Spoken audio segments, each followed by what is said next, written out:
जय हिंद दोस्तों। जैसा कि आपको पता है कि रेलवे भर्ती बोर्ड जो है रेलवे जेई की भर्ती करवा रहा है, जिसमें कि टोटल 7,951 पोस्ट हैं, जिसमें जेई और आपका डीएमएस और जो है आर एमएसआर इसकी पोस्ट है। ठीक है, तो उसके लिए ये जो है कुछ संभावित जो प्रश्न है उसके आंसर सहित रेलवे ने अपनी ऑफिशियल वेबसाइट पर उस जो है प्रश्नों को डाल दिया गया है, जिसे फ्रिक्वेंटली आस्क क्वेश्चंस बोलते हैं। ठीक है, तो वहाँ पे टोटल कितने प्रश्न हैं आप देख सकते हैं। वहाँ पे 65 प्रश्न पूछे गए हैं और उसके आंसर भी देखे गए हैं, तो आप अपने डाउट चाहे तो वहाँ से भी क्लियर कर सकते हैं।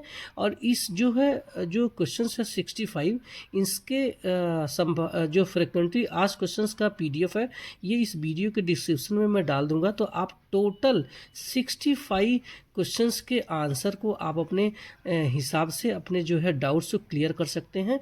मैं यहाँ कुछ मेन प्रश्नों को लाया हूँ जो कि सबसे ज़्यादा लोगों के द्वारा पूछे जाते हैं, ताकि अगर आपका भी इनमें से कोई डाउट होगा तो आपका ये डाउट क्लियर हो सकता है। तो चलिए शुरू करते हैं। पहला सवाल हमने प्रश्न संख्या 4 से लिया है, यानी इसमें से 65 क्वेश्चंस में से मैंने शुरुआत किया तो 1 2 3 प्रश्न नॉर्मल थे, तो मैंने प्रश्न संख्या 4 को लिया, जो कि आपके लिए काम की हो सकती है, जो कि मेरे से भी सवाल लोग पूछते हैं। यानी कि आप देख सकते हैं कि मेरी अंतिम परीक्षा का परिणाम 29 अगस्त 2024 के बाद आएगा, क्या मैं फॉर्म भर सकता हूं? यानी कि मैं अभी फाइनल ईयर के एग्ज़ाम में हूं, चाहे वो डिप्लोमा हो चाहे बीटेक हो, अभी उसका रिज़ल्ट नहीं आया है और वो 29 अगस्त के बाद आएगा।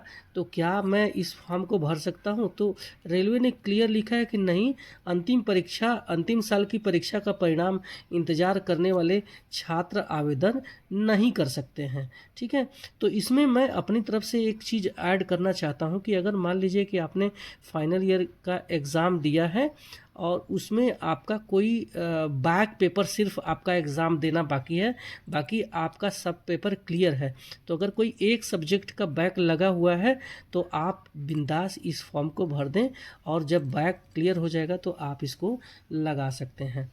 तो ये आपका डाउट क्लियर हो गया। प्रश्न संख्या 4 था इस फ्रिक्वेंटली आस्क्ड क्वेश्चंस में। अब हम बात करते हैं प्रश्न संख्या 6 की। तो इसमें लिखा है कि मैंने एएलपी 2024, यानी उसमें जो है जो हमारे पास पीडीएफ है उसमें क्लियर लिखा है CEN 1/2024, जो CEN था ALP 2024 का था। तो मैंने यहाँ आपकी जो है डाउट्स को थोड़ा सा क्लियर करने के लिए लिख दिया है। ALP 2024 का फॉर्म भरने के लिए जो खाता बनाया था, क्या मुझे जेई 2024 के लिए अलग से खाता बनाना पड़ेगा या फिर वही रहेगा? तो आपकी जानकारी के लिए बता दूं कि रेलवे ने ये क्लियर लिख दिया है कि अगर आपने ALP टेक्नीशियन या फिर RPF के लिए पहले से कोई खाता बनाया था तो आपको जेई के लिए खाता बनाने की ज़रूरत नहीं है। लेकिन अगर आप पहली बार फॉर्म भरने जा रहे हैं तो आपको खाता बनाने की ज़रूरत होगी, यानी क्रिएट एन अकाउंट, और एकदम समझदारी से उस अकाउंट को बनाना, क्योंकि उसमें ईमेल और आपका एक मोबाइल नंबर रहेगा जो कि एक्टिव रहना चाहिए, और इसको आप फ्यूचर में बदल नहीं पाएंगे, ध्यान रखना। तो अब हम नेक्स्ट प्रश्न को ले लेते हैं। तो प्रश्न संख्या 14 है, जो कि लिखा है कि मैं लेवल 6 और लेवल 7 दोनों की योग्यता रखता हूं, तो क्या मैं 2 आरआरबी से अलग अलग फॉर्म भर सकता हूं? तो यहाँ पर रेलवे ने क्लियर लिख दिया है कि नहीं, आप सिर्फ एक ही आरआरबी से फॉर्म भर सकते हैं, उसमें आप अपनी प्राथमिकता देना पड़ेगा। तो आप देख सकते हैं कि लेवल जो 7 की वैकेंसी है वो सिर्फ और सिर्फ गोरखपुर में ही है, बाकी कहीं नहीं है। तो इसमें इन्होंने लिखा है, तो इसके लिए आपको रेलवे गोरखपुर से ही आपको पे लेवल 6 और 7 के लिए एक ही फॉर्म भरना पड़ेगा। तो ये देख लीजिए कि आपकी जो भी वैकेंसी है अब आपको गोरखपुर में ही फाइट करना पड़ेगा। आप चाहे लेवल 6 के लिए भर रहे हैं और लेवल 7 के लिए तो एक ही है, गोरखपुर ही ऑप्शन है, जो कि RDSO की वैकेंसी है। अब हम प्रश्न संख्या 17 लेते हैं। तो ये प्रश्न संख्या 17 क्या है? मेरी आँखों का ऑपरेशन हो चुका है, तो क्या मैं जेई 2024 का फॉर्म भर सकता हूँ? तो क्लियर यहाँ पे लिखा है कि आप A3 मेडिकल वाली पोस्ट को छोड़ करके दूसरे पोस्ट जिसमें कि मेडिकल स्टैंडर्ड B1, B2 और C1 की ज़रूरत होती है, उसमें आप अप्लाई कर सकते हैं, यानी कि A3 मेडिकल में आप अप्लाई नहीं कर पाएंगे। तो ये था आपका सवाल।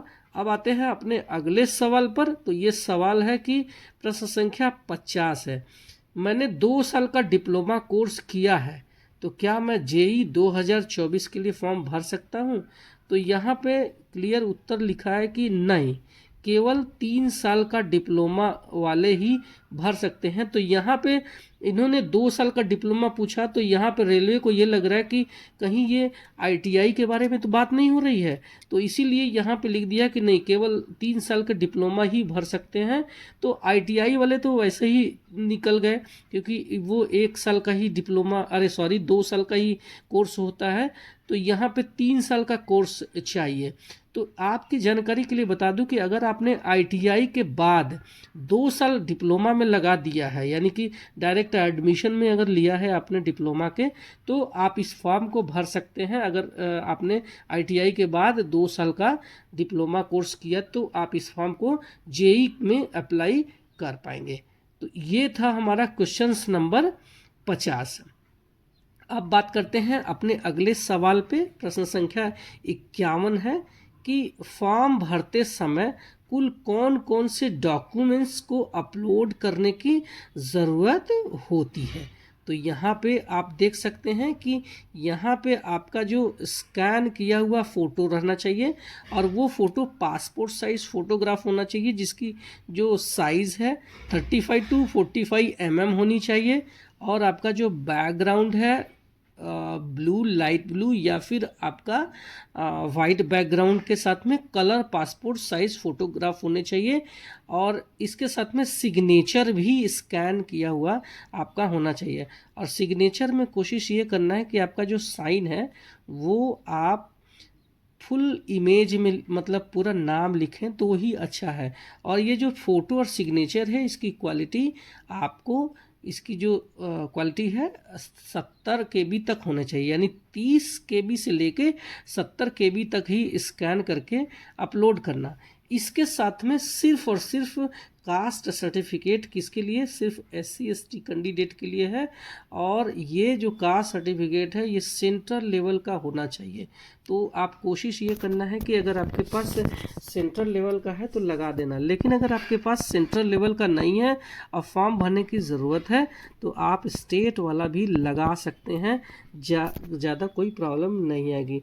कुछ लोग पूछते हैं कि ये कास्ट सर्टिफिकेट कितना दिन पुराना रहना चाहिए, तो ऐसा कुछ ये नहीं है, लेकिन आप कोशिश ये करना कि आपका लेटेस्ट कास्ट सर्टिफिकेट हो तो ज़्यादा अच्छा रहेगा। आपके पास जो भी स्टेट वाला कास्ट सर्टिफिकेट है तो भी आप डाल सकते हैं। आप ये सिर्फ ध्यान रखना कि ये जो कास्ट सर्टिफिकेट है ये सिर्फ और सिर्फ 500 KB, ठीक है, 500 KB का होना चाहिए, इससे ज़्यादा का नहीं होना चाहिए, वरना आपको अपलोड करने में प्रॉब्लम आ सकती है। तो ये कुछ क्वेश्चंस मैंने जो रेलवे की ऑफिशियल वेबसाइट पर डाला गया है फ्रीक्वेंटली आस्क्ड क्वेश्चंस, उसमें से मैंने लिया है जो कि सबसे ज़्यादा पूछे जाते हैं। तो अगर आपको ये क्वेश्चंस चाहिए तो मैं इसमें टोटल 65 क्वेश्चंस है, अपने वीडियो के डिस्क्रिप्शन में भी डाल दूंगा। और नहीं तो फिर आप इसको रेलवे की ऑफिशियल वेबसाइट, आप भुवनेश्वर पे चले जाना, उसके ऊपर ही सबसे टॉप पे ये जो है पेपर आपको दिख जाएगा जिसमें 65 प्रश्न है, उसमें आपके सारे डाउट्स क्लियर हो जाएंगे। ठीक है, तो ये सवाल, ये हमारा एक वीडियो था जो कि इस पे था कुछ सवालों पर। आपको कुछ डाउट है तो मुझे सवाल कमेंट सेक्शन में करो, मैं उसका रिप्लाई करूँगा। और आप मुझे मेरे इंस्टाग्राम में भी सवाल पूछ सकते हैं, मैं वहाँ भी आपको रिप्लाई करता हूँ। तो आप मेरे चैनल पर पहली बार आए हैं तो सब्सक्राइब कर लेना, क्योंकि मैं इसी तरीके से आपको सटीक जानकारी देता हूँ। मिलते हैं अगले वीडियो में, तब तक के लिए बाय बाय।